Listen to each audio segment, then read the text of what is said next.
नमस्कार, मी संयुक्ता देशमुख आणि आपण पाहत आहात राष्ट्र महाराष्ट्र। भारत लोकशाहीची जननी असल्याचा दावा पंतप्रधान मोदींनी केलाय। हो, जर पंतप्रधान मोदींचा खरोखरच असा विश्वास असेल तर त्यांनी ते आमंत्रण स्वीकारायला पाहिजे, जे भारताच्या लोकशाहीला नवीन सौंदर्य देऊ शकते। पंतप्रधान नरेंद्र मोदी आणि राहुल गांधी यांच्या सार्वजनिक चर्चा होऊ शकते का?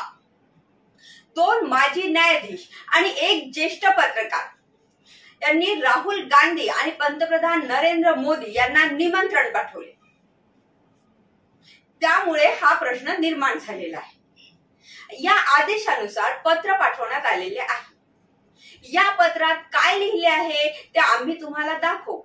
प्रथम आपण चर्चा का होणं आवश्यक आहे हे पाहू। दोन्ही बाजूंनी वेगवेगळे आरोप होत असताना मोदी सरकारला आरक्षण संपवायचे आहे असे विरोधी पक्षाचे म्हणणे आहे आणि अनेक नेत्यांचे वक्तव्यही तसे समोर आलेले आहे। आता या संदर्भात पंतप्रधान नरेंद्र मोदी म्हणतात की काँग्रेसला आरक्षण संपवायचं आहे।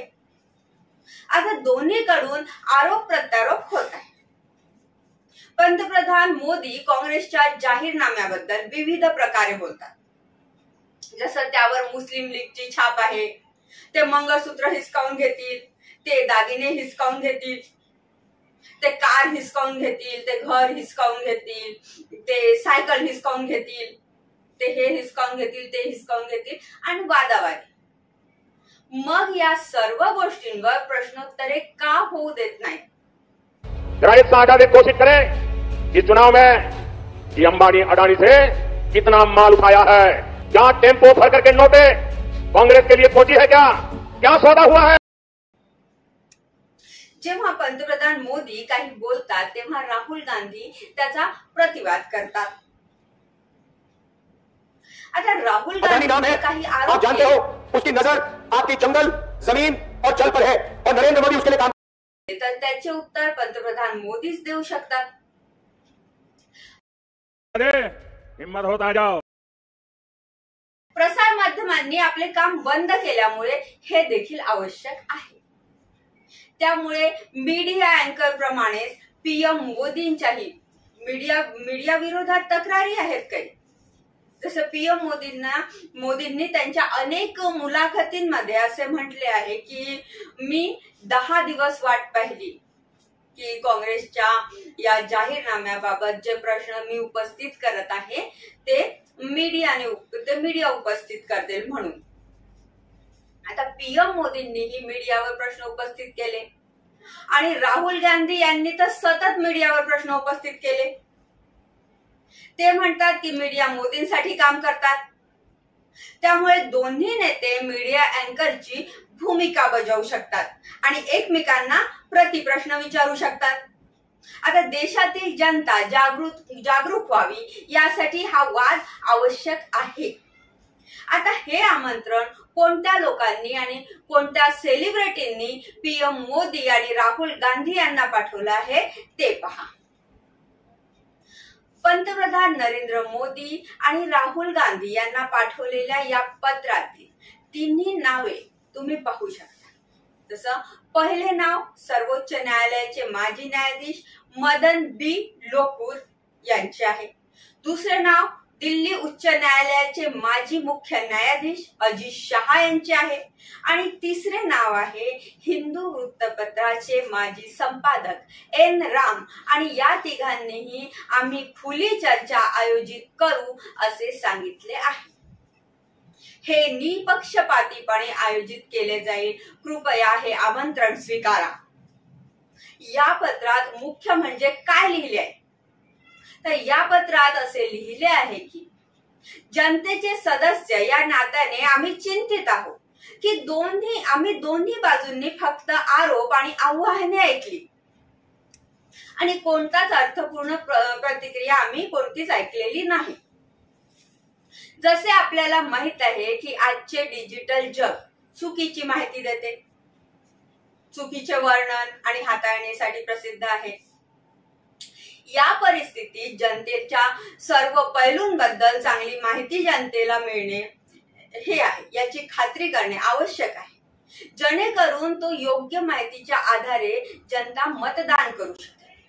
यासाठी आम्हाला विश्वास आहे की सध्याच्या राजकीय नेत्यांकडून विनापक्षीय आणि गैरव्यावसायिक मंचावर सार्वजनिक चर्चेद्वारे थेट ऐकून नागरिकांना खूप फायदा होईल। जनतेने प्रत्येक बाजूचे प्रश्नच नव्हे तर प्रतिसादही ऐकले तर ते आदर्श ठरेल। आता आमचा विश्वास आहे की त्यामुळे आमची लोकशाही प्रक्रिया लाक्षणिकरित्या मजबूत होण्यास मदत होईल।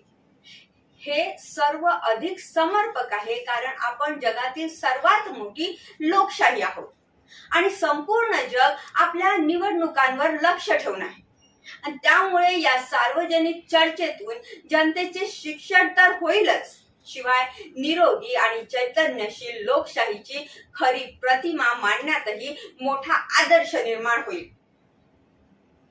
त्यामुळे अशा वादामुळे भारताची लोकशाही आणखी मजबूत होईल, असे 2 माजी न्यायाधीश आणि 1 ज्येष्ठ पत्रकाराचे म्हणणे आहे।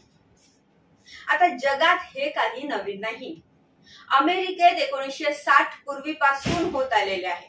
1960 मध्येच अमेरिकेच्या अध्यक्षपदाच्या उमेदवाराची चर्चा टीव्हीवर प्रसारित झाली होती आणि त्यानंतर अनेक निवडणुकांमध्ये असे घडले, पण ती परंपरा बनली। अमेरिकेत ते अनिवार्य नाही, मात्र दोन्ही उमेदवारांचे एकमत झाले तर निवडणुकीच्या मध्यावर या प्रकारची चर्चा होताना दिसते। आता दोन्ही बाजूंनी प्रश्नांची उत्तरे दिली जातात आणि अमेरिकन नागरिकांना कोणत्या शब्दाला अधिक ताकद आहे हे पाहायला मिळते आणि त्या आधारावरच ते मते देतात।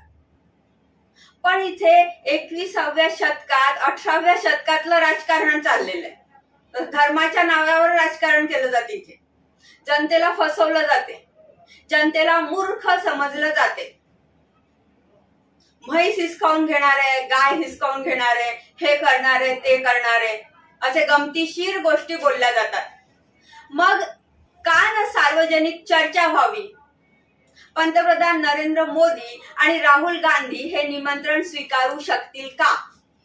तुम्हाला काय वाटते? किंवा ती केवळ औपचारिकता राहील? पंतप्रधान नरेंद्र मोदी पत्रकार परिषदही घेत नाही, पत्रकारांना मुलाखती देत नाही, प्रश्न विचारणाऱ्या पत्रकारांना मुलाखत देण्याचे धाडस ते कधीच करू शकले नाही। त्यांच्या काही मुलाखती पाहून असं वाटते की त्या स्क्रिप्टेड आहे आणि त्यामुळे या चर्चेचे आव्हान पंतप्रधान नरेंद्र मोदी स्वीकारू शकतील का? निदान मला तरी तसं वाटत नाही। मात्र माजी न्यायमूर्ती आणि पत्रकार या दोघांनीही निमंत्रण पत्रात म्हटले आहे की तुम्हाला स्वतःला वाद घालायचा नसेल तर तुम्ही तुमचा एक प्रतिनिधी पाठवू शकता। व्यक्तिशः मला यापैकी काहीही होताना दिसत नाही। या संपूर्ण प्रकरणावर तुम्हाला काय वाटते? पंतप्रधान नरेंद्र मोदी आणि राहुल गांधी हे चर्चेचे आमंत्रण स्वीकारू शकतील का? आणि आपल्या देशात अमेरिकेसारखे असे घडले पाहिजे का? हे आम्हाला कमेंट बॉक्समध्ये कमेंट करून नक्की कळवा। तोपर्यंत पाहत रहा राष्ट्र महाराष्ट्र।